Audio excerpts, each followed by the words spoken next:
ሰላም የተወደዳችሁ በዛሬው ቪዲዮ ለልጆች ክብደት መጨመር የሚረዱ የፍራፍሬ አይነቶችን እናያለን። ለዛሬ በመጀመሪያ የተቀመጠው ሙዝ ነው። ሙዝ በካርቦሃይድሬት፣ ፖታሲየም እና በካሎሪ የበለጸገ ነው።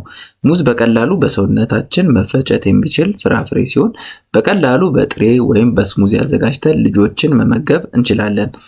በብዙ ልጆች ሙዝ የሚወደድና ለመመገብ የሚመርጡት ፍራፍሬ ነው። ሙዝ በፍጥነት ኃይል የሚሰጥ ፍራፍሬ ሲሆን ልጆች ኃይል እንዲኖራቸውና ክብደት እንዲጨምሩ ያግዛል ማለት ነው። ለዛሬ በሁለተኛ ያስቀመጥነው አቮካዶ ነው። አቮካዶ ለክብደት መጨመር አስፈላጊ በሆኑ ጤናማ ቅባቶች የበለጸገ ነው። እንዲሁም በውስጡ ቫይታሚን እና የተለያዩ ማዕድናት ይዞ ይገኛል። አቮካዶ ለልጆች በጥሬው በጭማቂና በስሙዚ አዘጋጅተን መመገብ ክብደታቸው እንዲጨምር ያግዛል ማለት ነው። ሌላው ሶስተኛ የተቀመጠው ማንጎ ነው። ማንጎ በቫይታሚኖች በተለይም በቫይታሚን ሲ የበለጸገ ፍራፍሬ ነው። እንዲሁም ተፈጥሯዊ ስኳርና ካሎሪም ይይዛል። ማንጎ በቀላሉ በጥሬ ወይም በስሙዚ አዘጋጅተን ልጆችን መመገብ እንችላለን። እንዲሁም እርጎ ውስጥ ጨምረንም መመገብ እንችላለን ማለት ነው። ሌላው ቴምር ነው።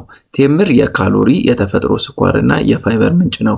ለልጆች ክብደት መጨመር በጣም ጠቃሚ ሲሆን የተለያዩ ፍራፍሬዎች ውስጥ በመጨመር በጁስ ውስጥ በመክተት ለልጆች በመስጠት የሰውነት ክብደት እንዲጨምሩ ይረዳል ማለት ነው። በመጨረሻም እንግዲህ ጠቃሚ መረጃ፣ የተመጣጠነ ምግብ ሁልጊዜም ልጆች መመገብ አለባቸው። እነዚህም ማለት ከፍራፍሬዎች፣ ከአትክልቶች፣ ፕሮቲን ከያዙ ከእህል ዘሮችና ጤናማ የስብ አማራጮችን ልጆችን መመገብ ያስፈልገናል ማለት ነው። ሌላው የምግብ ምጣኔን መቆጣጠር ያስፈልጋል ማለት ነው። ለልጆች የምንሰጠው ምግብ ሁልጊዜም ወላጆች በመጠኑና የተመጣጠነ ሊሆን ይገባል።